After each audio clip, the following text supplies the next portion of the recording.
nongeye kubasuhuza kandi baha ikaze bakunzi ba UNP Entertainment. Nk'uko mubizi tugerageza kubagezaho amakuru akungahaye ku buzima, ubumenyi ndetse n'indi myitwarire yose ishobora kugaragaza umuntu uko ari.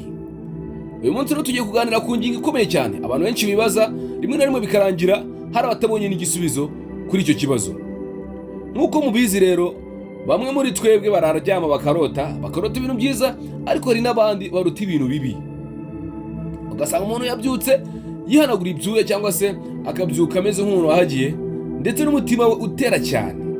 Ariko se hari ubw'inzozi zishobora gutuma umuntu azipfiramo, cyangwa se hari ubw'umuntu ashobora kurota inzozi bikaba byaba ngombwa ko azipfiramo. Ibyo byose nibyo tugiye kurebera hamwe, niba koko umuntu ashobora kurota inzozi, izo nzozi yamara kuzirota akaba yazipfiramo. Bakumwe na RW'UMUKIRISTU Entertainment, reba ko kuzisubscribe, ukanalike, share na comment kugira ngo ibiganiro nk'ibi bitazajya bigucika, kandi ibiganiro tugiye tumenyeramo ibintu byinshi bigiye bitandukanye mu buzima bwa buri munsi. Ubusanzwe inzozi ni ibintu bibera mu bwonko bw'umuntu ariko igihe aryamye. Ubwonko bwe bukomeza gukora, bugahuza amakuru, ibitekerezo, ubwoba ndetse n'ibyishimo n'ibindi bintu aba yaraciyemo mu buzima bwe bwa buri munsi. Ibi byose byakwifatanya bikaba byavamo ibintu bidasanzwe igihe umuntu arota. Ndetse hari n'ibice bitatu by'inzozi umuntu abasha kuba yarota. Ibi byose rero numara kwisobanukirwa uraza kumenya ngo inzozi ndota ziba ziherereye he. Icyiciro cya mbere rero cy'inzozi ushobora kugira ni inzozi zisanzwe. Icyiciro cya kabiri ni nightmares. Icyiciro cya gatatu ni sleep paralysis. Rero ibi ni ibyiciro by'inzozi umuntu aba ashobora kuba yagira mu gihe aryamye.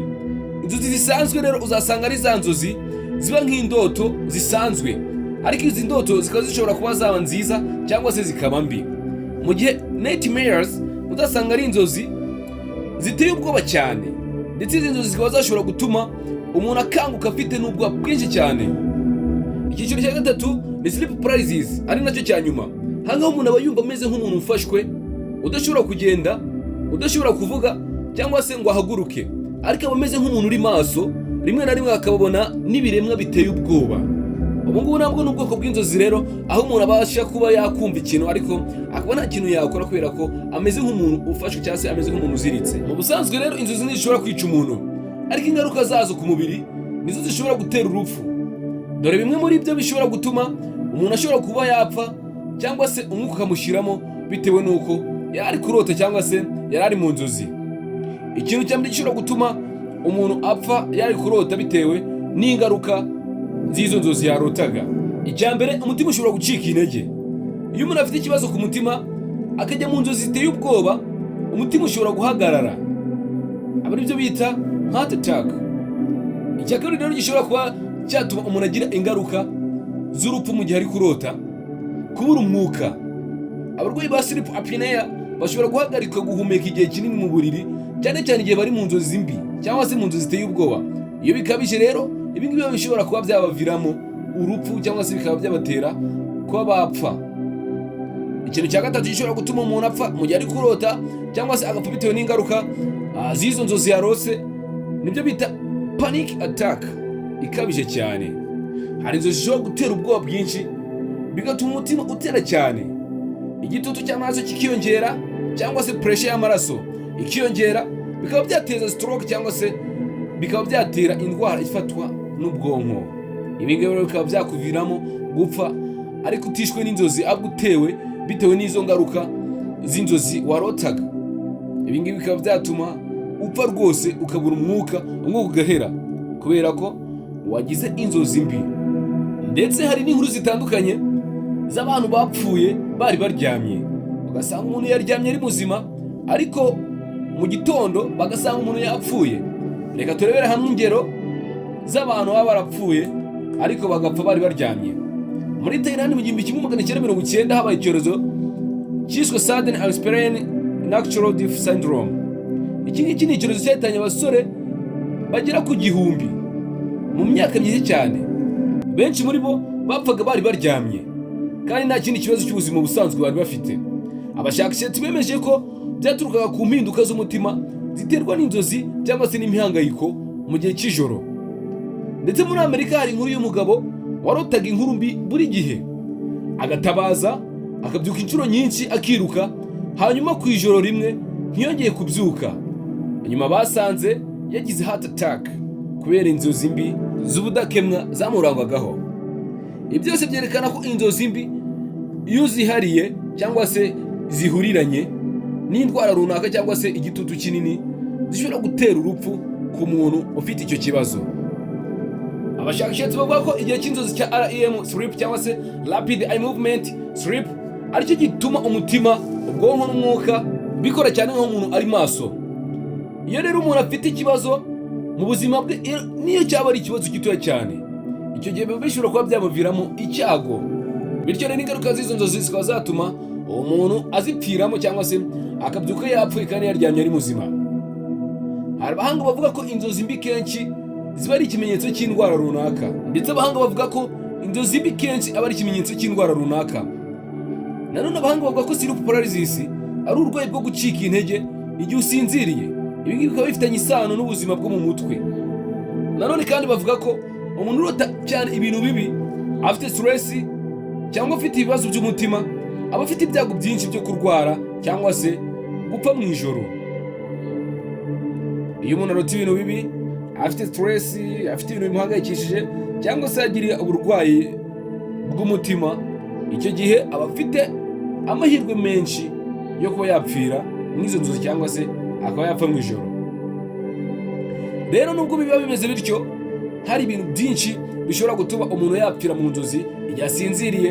Hari n'inama ku bantu bakunda kurota inzozi mbi cyangwa se bakunda kurota inzozi ziteye ubwoba. Niba ukunda kurota inzozi mbi cyangwa se ukarota inzozi ziteye ubwoba, ikintu cya mbere uzakora ni iki: turisha umutima wawe mbere yo kuryama.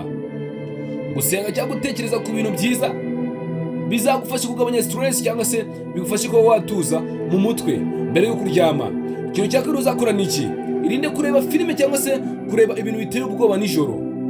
Filime z'amaraso, amakimbirane, amakuru y'intambara ndetse n'ibindi bintu byose bishobora kwinjira mu nzozi. Ikintu cya gatatu uzakora rero, ugabanya stress ndetse n'agahinda. Ujye ugira ibyo gukora bigusaba gutuza, nko gukora siporo, gusoma cyangwa se uganiriza inshuti. Ibi nabyo bishobora kuba byagufasha kugabanya stress igihe ugiye kuryama cyangwa se igihe uryamye mu bicuku by'ijoro, ukaba umeze nk'umuntu utuje mu mutwe. Ikintu cya kane uzakora ni iki: ujya kwivuza niba ukeka ko ufite ikibazo cyangwa se niba utekereza ko ufite ikibazo kubera ko ukunda kurota cyangwa se ukunda kugira inzozi mbi. Niba ugira inzozi mbi zikabije cyangwa se ukikanga nijoro kenshi ugashiguka, cyangwa se ushobora kuba ufite ikibazo cy'ubuzima, jya kwa muganga, ugane muganga agugira inama z'ubuzima, cyangwa se niba hari icyo yagufasha akigufashe ariko uticaye hamwe. Ikintu cya gatanu uzakora ni iki: kurya neza ndetse no kuryama ku gihe. Ibi ngibi bituma ubwonko bwawe bukora neza kandi inzozi zikagabanyuka kubera ko wariye neza cyangwa se ukaba waryamye ku gihe.